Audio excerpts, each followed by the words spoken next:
Hello guys, and welcome to another tutorial video. In this short tutorial video, I'll be showing you how to buy the SPX6900 coin on Bybit. So you can go about purchasing this coin by simply opening up your Bybit centralized exchange.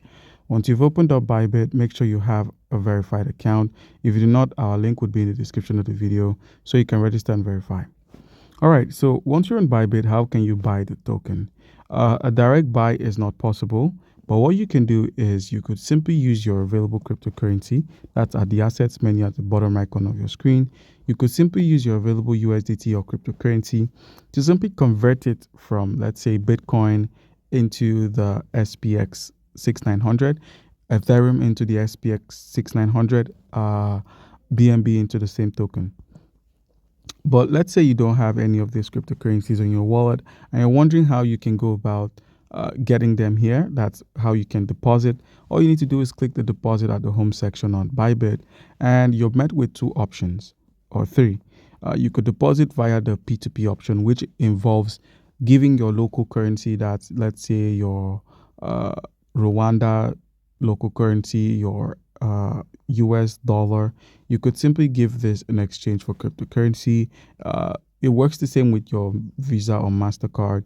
You put in your details and you get your cryptocurrency charged from your card. Now, you could also go ahead and deposit crypto such as Ethereum, USDT, Polygon, Solana. You could deposit any of these onto your Bybit address, and once it's deposited, all you need to do is click on the convert on the home screen and use that deposited crypto. So let's say where we have dogs to Ethereum, in place of dogs, select the cryptocurrency that you have here. It would be shown as your balance. Once you've selected the cryptocurrency, in exchange of Ethereum or to replace Ethereum, simply search for the SPX, click on this token. Now simply enter an amount of USDT you'd wish to convert into your SPX. It works for other cryptocurrencies, so enter an amount of other cryptocurrencies as well, and then simply click on get quotes and it's done. So guys, that's how you can easily go about this. Comment down below if you have a question and you'll be given an answer. Thank you.